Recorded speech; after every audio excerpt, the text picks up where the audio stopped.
ನನ್ನೆಲ್ಲ ಸ್ನೇಹಿತರಿಗೆ ತರಗತಿಗೆ ಸ್ವಾಗತ. ತರಗತಿ ಪ್ರಾರಂಭ ಮಾಡೋಕ್ಕಿಂತ ಮುಂಚಿತವಾಗಿ ನಮ್ಮ ಒಂದು ಯೂಟ್ಯೂಬ್ ಚಾನಲಿಗೆ ಸಬ್ಸ್ಕ್ರೈಬ್ ಆಗಿ ಜೊತೆ ಪ್ರತಿನಿತ್ಯ ತರಗತಿಗಳನ್ನು ವೀಕ್ಷಿಸಿ ಅನ್ನುತ್ತಾ ಇವತ್ತಿನ ತರಗತಿಯನ್ನು ಪ್ರಾರಂಭ ಮಾಡ್ತಾ ಹೋಗ್ತೀನಿ. ಇವತ್ತಿನ ವಿಶೇಷವಾದ ತರಗತಿ ಆಂಗ್ಲೋ ಸಿಖ್ ಯುದ್ಧಗಳ ಬಗ್ಗೆ ಚರ್ಚೆನ ಮಾಡ್ತಾವೆ.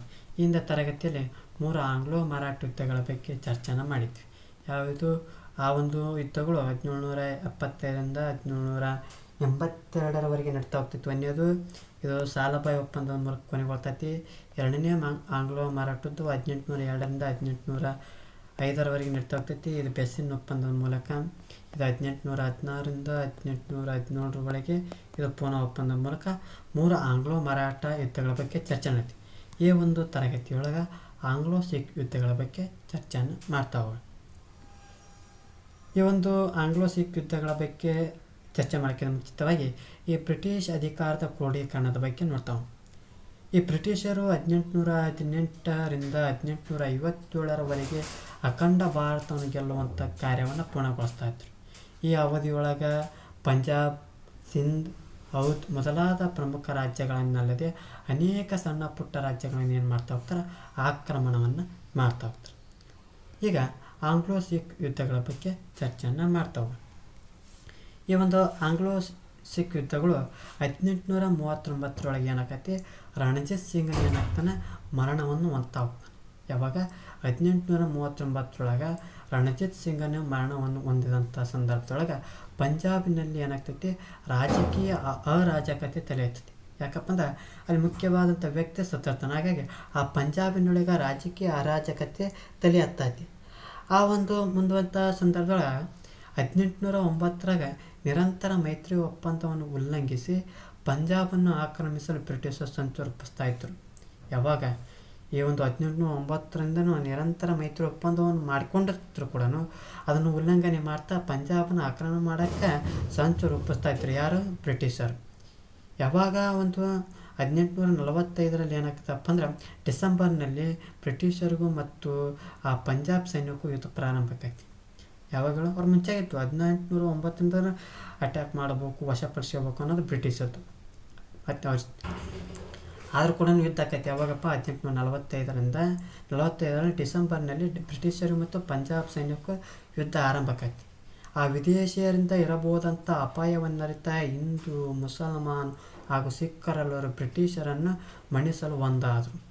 ಅಂದರೆ ಆ ವಿದೇಶಿಯರಿಂದ ಇರಬಹುದಂಥ ಅಪಾಯವನ್ನು ತಿಳ್ಕೊಂಡು ಆ ಒಂದು ಸಂದರ್ಭದಲ್ಲಿ ಹಿಂದೂ, ಮುಸಲ್ಮಾನ, ಸಿಖ್ಖರೆಲ್ಲರೂ ಒಂದುಗೂಡಿ ಬ್ರಿಟಿಷರನ್ನು ಮಣಿಸಲು ಒಂದಾಗ್ತಾರೆ.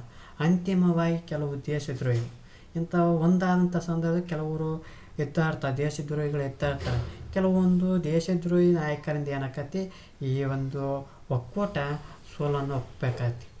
ಈ ಒಂದು ಸೋತಿ ಮ್ಯಾಕ ಅವಮಾನಕರವಾದಂಥ ಲಾಹೋರ್ ಒಪ್ಪಂದಕ್ಕೆ ಏನು ಮಾಡಬೇಕಾಯ್ತು, ಸಹಿ ಹಾಕ್ಬೇಕಾಯ್ತು. ಯಾವಾಗ 1846 ಅಂದಿನಿಂದ ಬ್ರಿಟಿಷ್ ಹೆಸರಿನಟ್ಟಿನೂ ಪಂಜಾಬಿನ ನಿಜವಾದ ಆಡಳಿತಗಾರ್ತಾನೆ.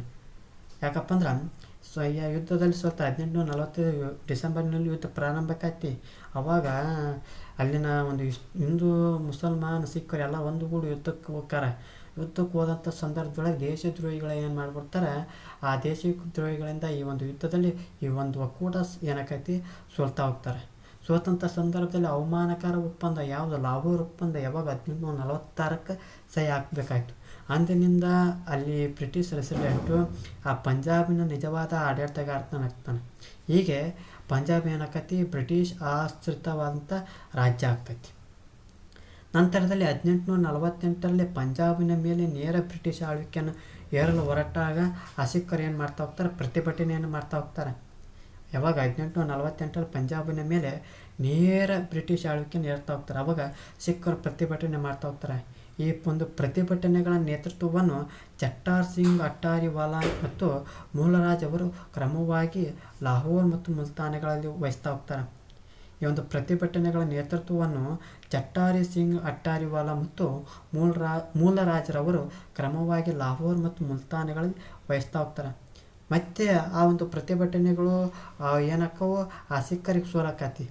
ಅಂತಿಮವಾಗಿ ಲಾರ್ಡ್ ಡಾಲ್ಹೌಸಿಯು ಪಂಜಾಬನ್ನು ಬ್ರಿಟಿಷ್ ಸಾಮ್ರಾಜ್ಯದಲ್ಲಿ ವಿಲೀನಗೊಳಿಸ್ತಾ ಹೋಗ್ತಾನೆ.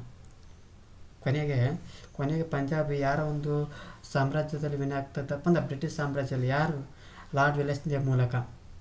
ಒಟ್ಟಾರೆಯಾಗಿ ಈ ಒಂದು ಆಂಗ್ಲೋ ಸಿಖ್ ಯುದ್ಧಗಳು ಹೇಳೋದಾದ್ರೆ ಸಂಕ್ಷಿಪ್ತವಾಗಿ ಹೇಳೋದಾದಪ್ಪ ಅಂದ್ರೆ 1839 ಏನಕತ್ತೆ ರಣಜಿತ್ ಸಿಂಗನ ಏನು ಮಾಡ್ತಾ ಹೋಗ್ತಾನೆ, ರಣಜಿತ್ ಸಿಂಗನ ನಿಧಾನ ಆಗ್ತಾನೆ. ಆ ಒಂದು ಸಂದರ್ಭದಲ್ಲಿ ಪಂಜಾಬ್ನೊಳಗೆ ರಾಜಕೀಯತೆ ತಲೆ ಆಳ್ತೈತಿ. 1809ರಿಂದನೂ ನಿರಂತರ ಮೈತ್ರಿ ಒಪ್ಪಂದದ ಒಂದು ಉಲ್ಲಂಘನೆ ಮಾಡ್ತಾಯಿದ್ದಾರೆ ಯಾರು ಬ್ರಿಟಿಷರು. ಈ ಒಂದು ಸಂದರ್ಭವನ್ನು ಅರಿತಂಥ ಬ್ರಿಟಿಷರು 1845 ಸಂದರ್ಭದೊಳಗೆ ಏನು ಮಾಡ್ಬಿಡ್ತಾರೆ, ಆ ಒಂದು ಪಂಜಾಬಿನ ಮೇಲೆ ಅಟ್ಯಾಕ್ ಮಾಡ್ತಾರೆ. ಆ ಒಂದು ದಾಳಿ ಮಾಡಿದಂಥ ಸಂದರ್ಭದಲ್ಲಿ ಆ ಒಂದು ಅಪಾಯವನ್ನು ಅರಿತಂಥ ಹಿಂದೂ ಮುಸಲ್ಮಾನ ಸಿಖ್ಖರು ಏನು ಮಾಡ್ತಾರೆ, ಒಂದುಗೂಡಿ ಯುದ್ಧಕ್ಕೆ ಹೋಗ್ತಾರೆ. ಯುದ್ಧ ಹೋದಂಥ ಸಂದರ್ಭದಲ್ಲಿ ದೇಶದ್ರೋಹಿಗಳಿಂದ ಏನಾಗತ್ತೆ ಯುದ್ಧದಲ್ಲಿ ಹೋಗ್ತಾರೆ. ಸೋತಂಥ ಸಂದರ್ಭದಲ್ಲಿ 1846 ಲಾಹೋರ್ ಒಪ್ಪಂದಕ್ಕೆ ಸಹಿ ಹಾಕ್ಬೇಕಾಕತಿ. ಲಾಹೋರ್ ಒಪ್ಪಂದದ ಮೂಲಕ ಸಹಿ ಹಾಕಿ ಮ್ಯಾಕ ಪಂಜಾಬ್ ಏನಾಕತಿ ಬ್ರಿಟಿಷ್ ರೆಸಿಡೆಂಟ್ನ ಒಂದು ರಾಜ್ಯವಾಗಿ ಆಡಳಿತದ ರಾಜ್ಯವಾಗಿ ಆಗ್ತೈತಿ.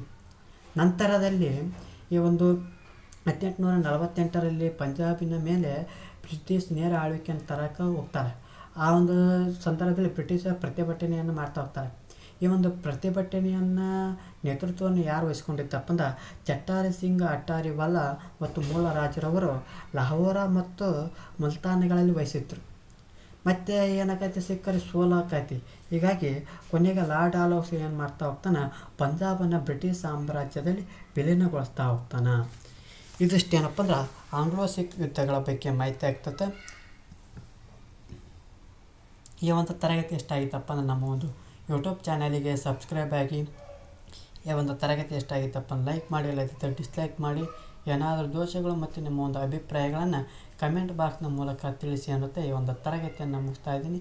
ಎಲ್ಲರಿಗೂ ಧನ್ಯವಾದಗಳು.